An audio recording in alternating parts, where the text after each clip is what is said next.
Hey y'all, welcome to the Moving with Millennials podcast with your favorite millennial realtors. We are 4 top producing agents in the DFW area, and we are ready to share the good, bad, and the real life of real estate. Whether you're thinking about getting into real estate, already an agent, or just curious about what your agent really does, join us. Tune in every Wednesday to see what it's really like to be on this side of the transaction. Hey guys, welcome to another episode of Moving with Millennials. Today we have another guest since Mariana is still out on maternity leave.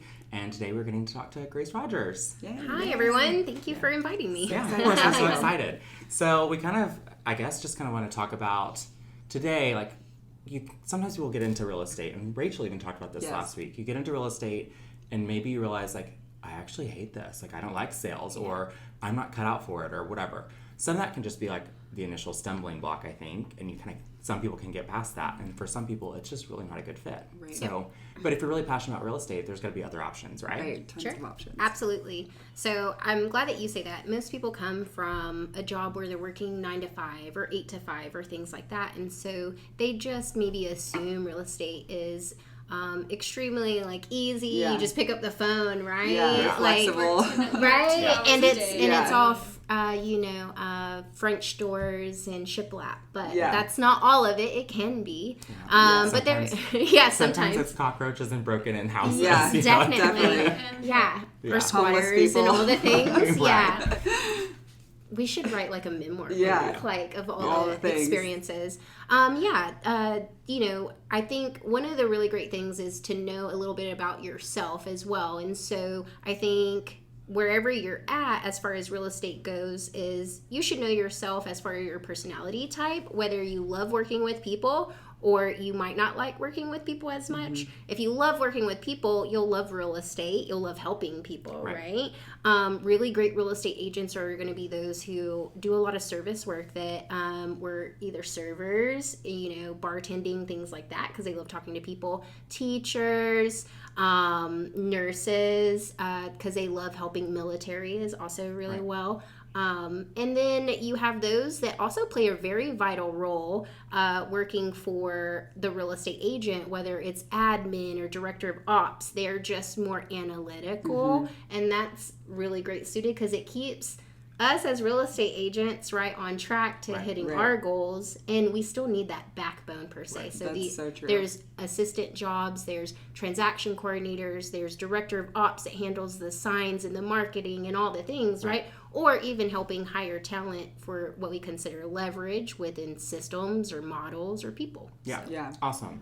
So before we jump in too deeply into all those, let's let the audience kind of hear a little bit about you. So kind of your background, bio, all the good things, all the fun stuff. Yeah, so my name is Grace Rogers. Actually, my first name is Veronica. I do not go by that. Oh my gosh, I don't go by my first name. I don't either. I'm Margaret, and I don't go by. If you hear someone say Veronica, it's because like Mother of Dragons is about to come out, and I'm going to burn it down and can't come back. So alter ego per se. I tried to keep it reserved.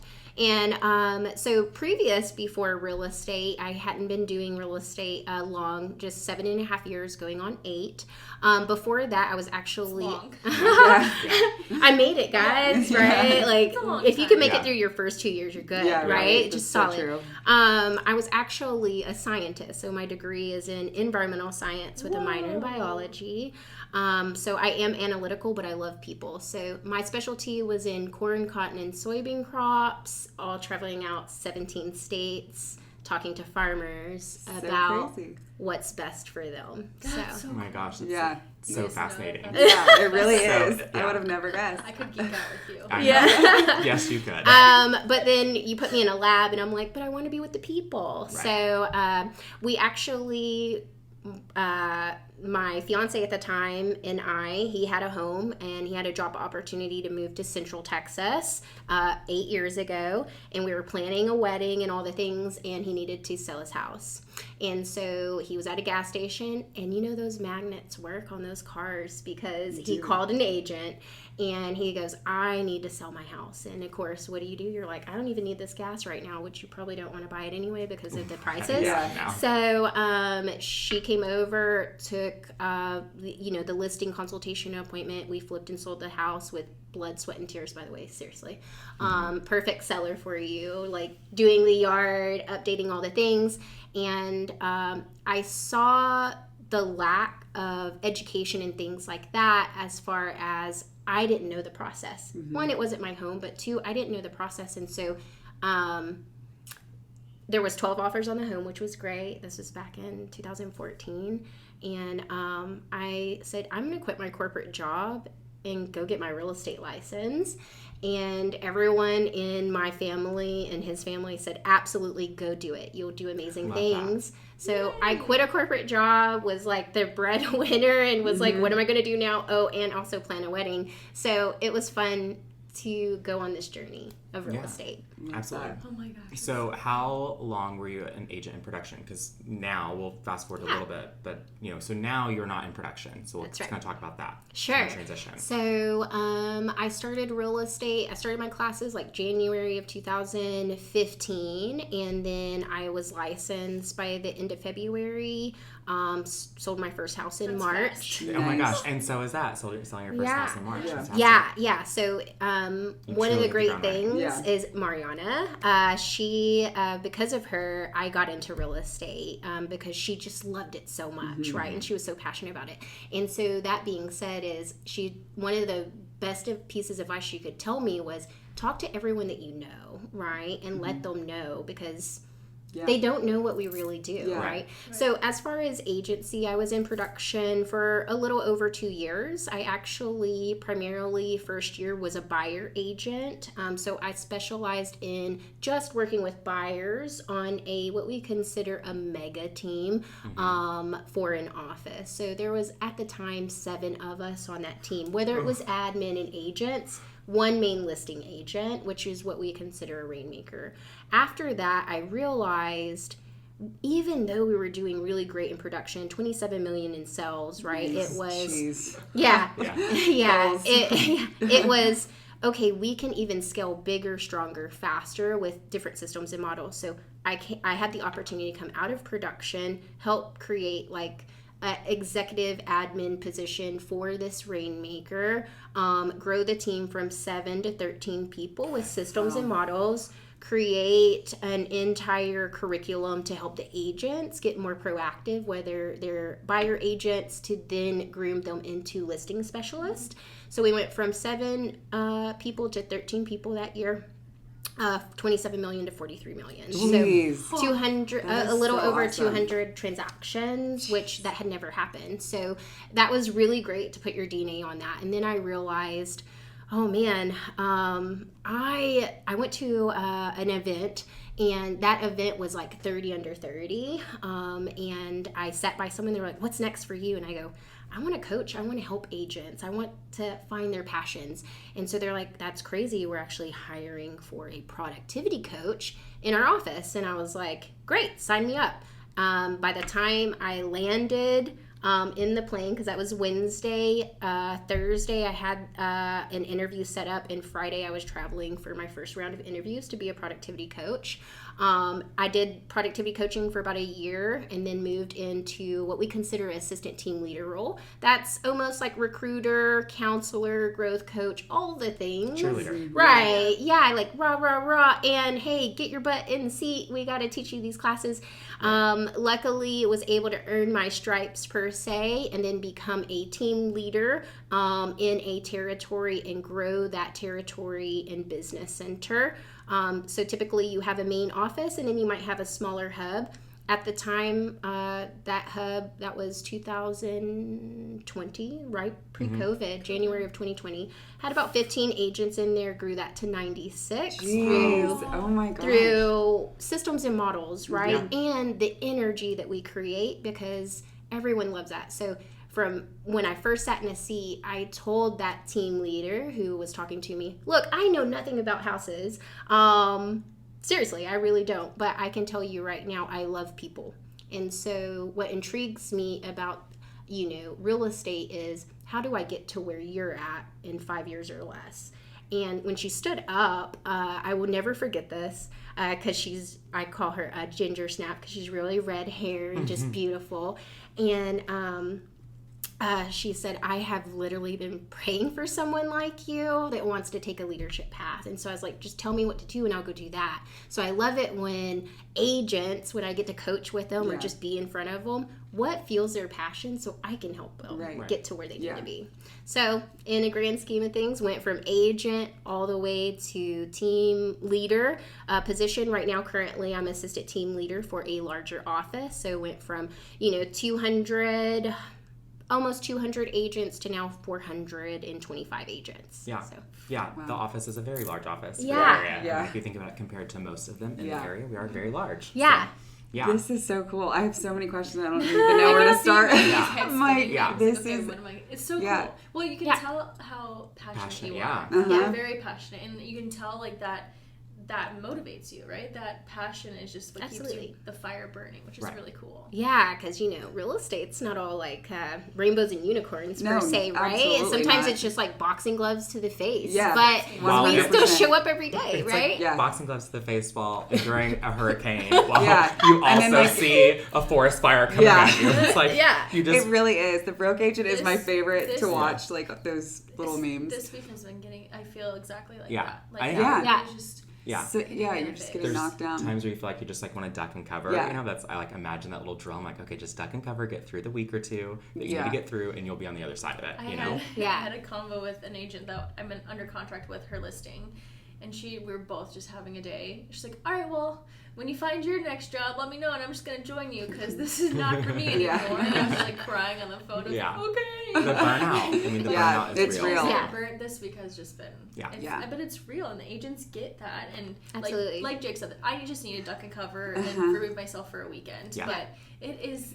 There's a lot that people don't understand and see. And so I think even Rachel last week, she said, I got into real estate and then I realized I didn't want to be in front of people, right? So then that's when you can fall back. And maybe if you're not wanting to duck and cover every week, what is a good option for someone if they get their license and they don't like the sales part of it? So where would they go? Would they come to their office and say, hey, I want to stay in this industry. I just got my license, but where do I go now? Is there an option for me? How would they go about that? That's a really great question. Just like, so they get into real estate, and what's really great is they should see like their team leader or broker or whoever as a point of contact there in leadership.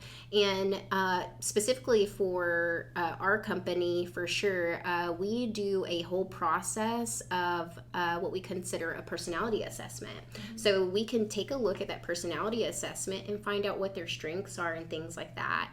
I love to teach DISC classes to understand people, because literally I can be telling you something and you hear it differently, just depending, right? And so what drives them, what makes them want to do the things that they do, and I think it's kind of getting to their why. But there's a whole needs analysis process to that, and you'll find out, hey, this person's way more analytical, or hey, they love tech and things like that. That might be a really great director of ops for their team to help them build systems. Mm-hmm. So there's some people who are system builders, and there's just some people who are social butterflies. Yeah. Right. How did you build all of your systems like that you had in place? Like, how did you even start doing that? Yeah. It has to be some of your background too, right? It has to be that you were doing that for farmers. Yeah, you were doing that in the beginning, and so maybe you're just able to, I don't know.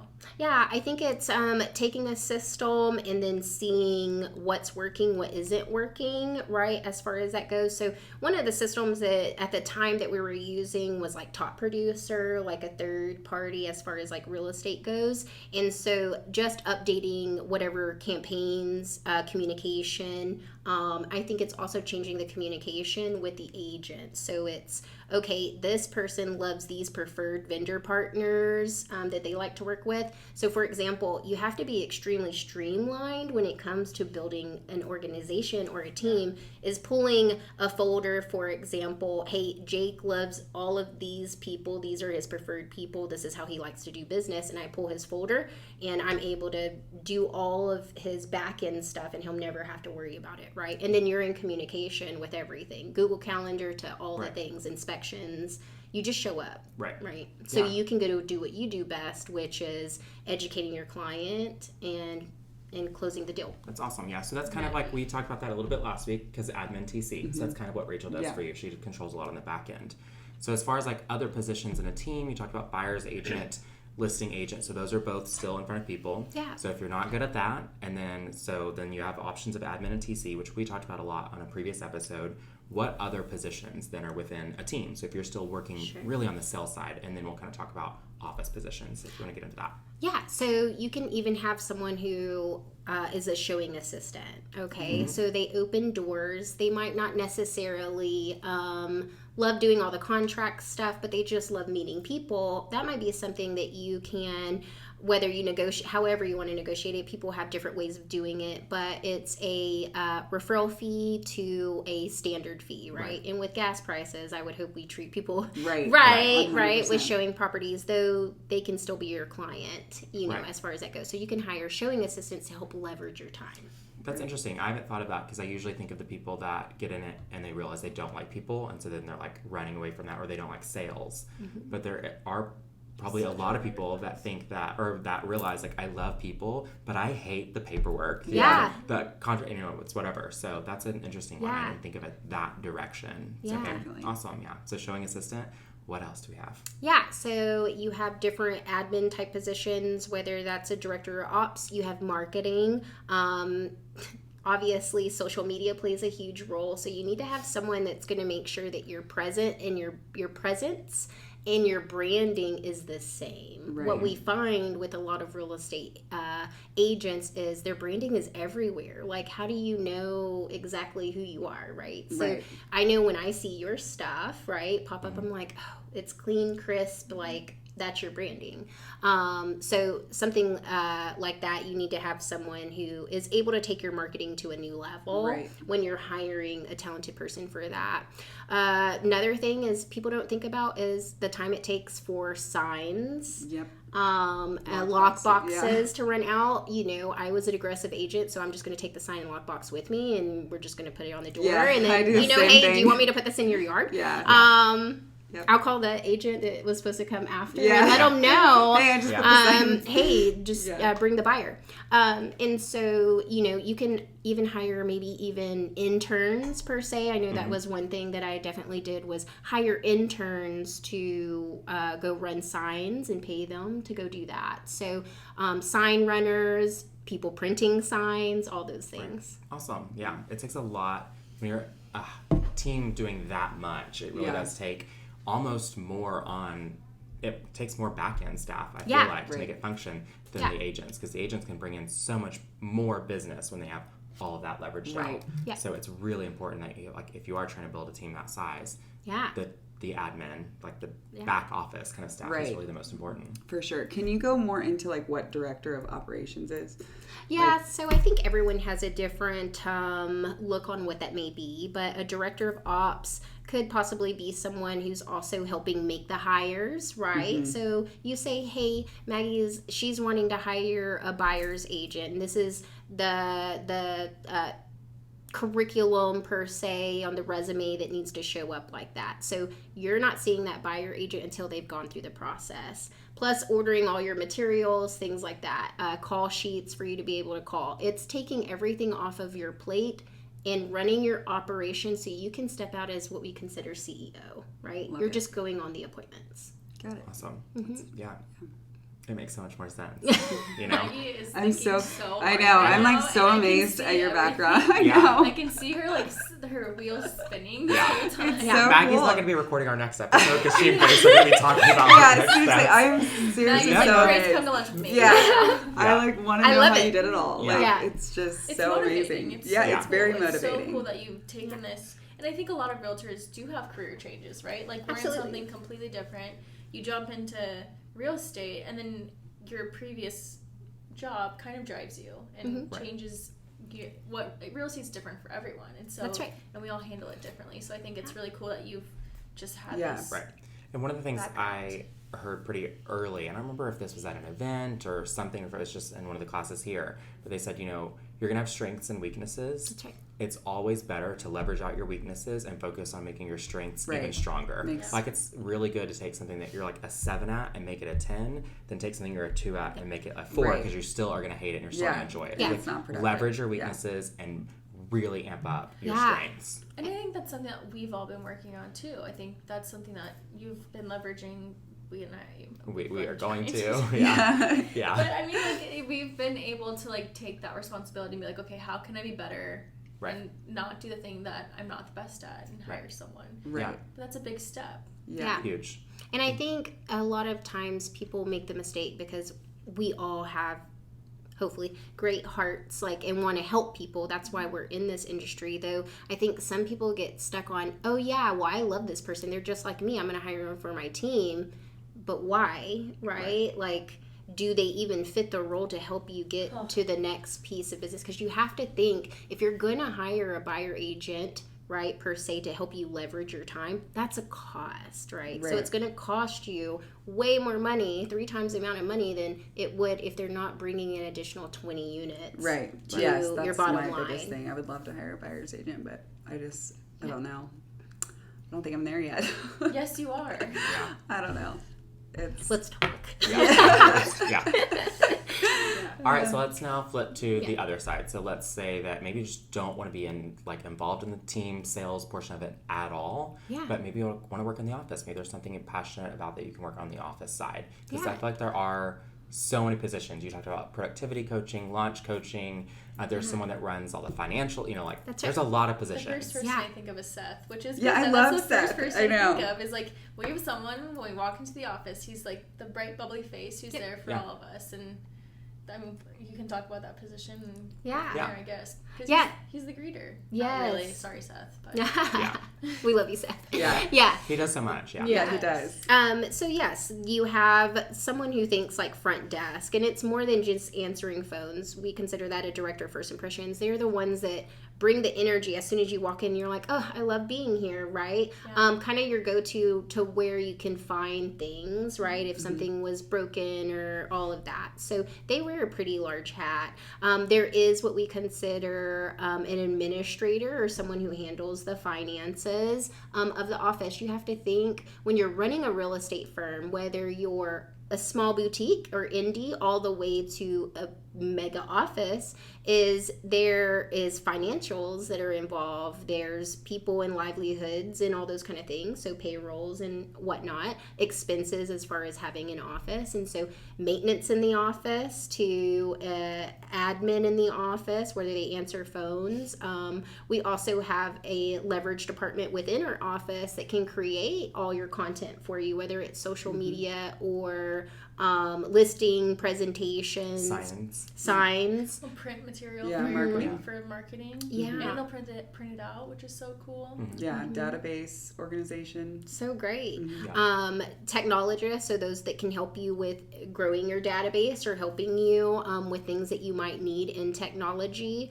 There's also team leaders. I'm an assistant team leader. So team leaders are foundational pieces of the office. They help bring new talent into the office as well as grow it. That's the main 2 things that we're here to do, and to protect the culture of the office. You have those that I'm trying to think, you can even expose yourself into like title. There's title and there's mortgage within the real estate realm, even within this office. So there's all kinds of things that people really don't think about when it comes to real estate, but you have to think it's a big business.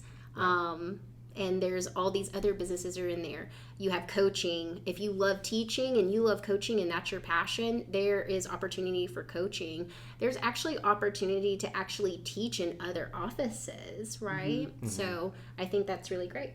Yeah. I know. We still need to go, as I'm moving with Millennials, and go teach a class. We taught one here. Definitely. But we definitely want to go and teach one at other offices and whatnot. It'd be for sure. so much fun. It'd be so fun. I'll get you in front of some offices Yeah, for we sure. love that. We would for love sure. it. Yes. Yeah, I mean, it's so much fun. And that was part of ALC last year. I was so involved on the educational side. And you were a teacher. It's I'm passionate.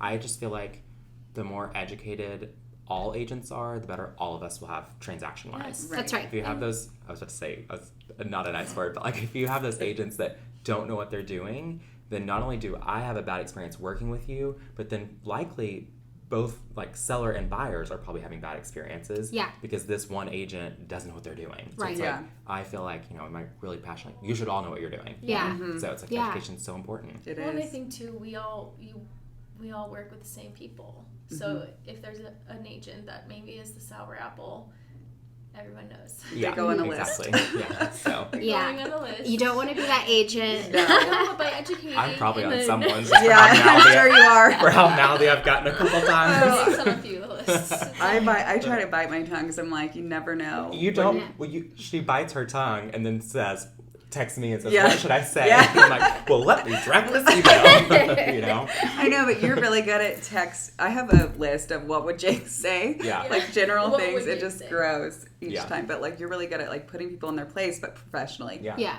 For the most part. Like Yeah. it is like it's until I can handle it and like I can manage my words and I try to always like convey like how's this person like do I need to say this? Do I have to say this? You know, I gotta think about that and I kind of think of like I'm gonna word it so that I get what I need. So Yeah. it's like Right. so it's like however you need to motivate that person to understand you and to agree with you, that's how I'm gonna do it. Yeah. It's Yeah. you know You're good at it. You're crafty. Yes, So- you really are. but then it's like if you push me far enough, I'm gonna directly tell you Yeah. what you're going to do. You know, Yeah. so it's like I get I get fiery and passionate Yeah. and we all do and And this is, I mean, happens. it shows that we care. Right? Absolutely. At the end of the day, it's because we love our clients so much, we love serving them, that we want the best experience for them. Yes. And for the other party as well. Right. Yeah.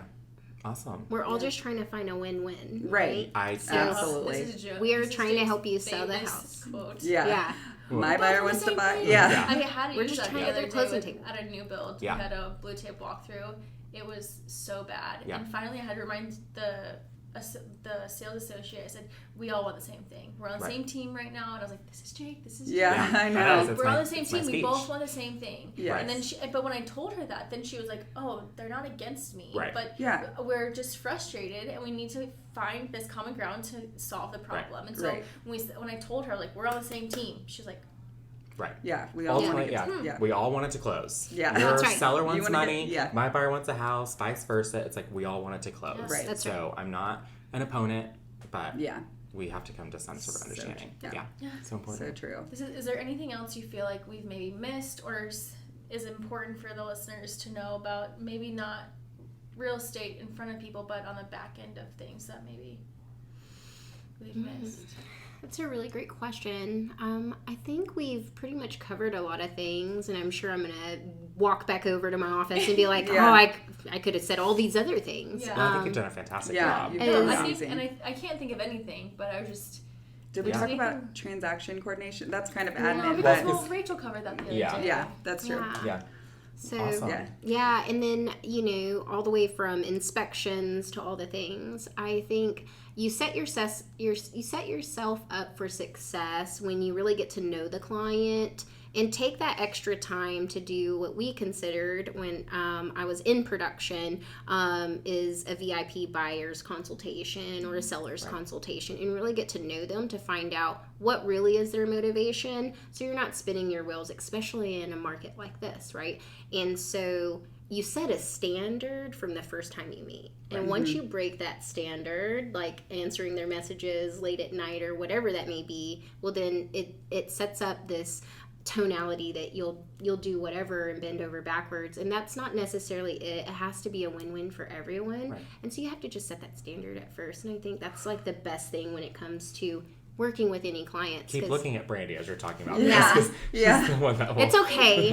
I probably should take my own advice too when it comes to like Yeah. helping out agents. because I just want to help and do things, but I'm like, it's 10 o'clock and I Yeah. And you've got I'm kids so and all the tired. things. Yeah. And I'm like, most of the time I'm by myself with 2 kids, Right. and so Yeah. What I learned really early on is there's really no fires in real estate, except there really is a fire. Yeah. And so the thing is, if you let people sit on it, right, even yourself as an agent, because it can get emotional, and it should just be a business transaction per se, right? It's hard to say that as you building emotions and all the things, but really the fires don't happen until in the afternoon. So if you're responding first thing in the morning to like the emails and things, all the other stuff doesn't get done. And so sometimes people just have to think it through, right? So that's one of my words of advice is it's a good one. it'll all work itself out too. Right. There's only a few things that really come down to like we have a set deadline of 5 p.m. It's like there's only That's certain right. certain of those mile markers. It's like those are to me. Like Yeah. those are what I think of a fire is like it's Yeah. 4:45 and this is due. We've got to all have a decision and agreement and something signed by 5 p.m. Yeah. Or we That's a terminating fire. or Yeah. whatever. Right. Yeah, that's a fire to me. But everything Yeah. else, it's like there's no like if it's not a set deadline, like Yeah. you can think about it and talk Yeah. about it. Yeah. So yeah, that's great advice. For sure. Awesome. Thank you Well, so much. thank you. Yes, yeah, you're this so has been welcome. great. Thank Awesome. you. Yes, we enjoyed it. All right, well, tune in again next week and we will have another guest. This has been a fantastic episode. Yes, Thank thank you you, guys. Grace. Bye, Thank you. guys. Talk to y'all later.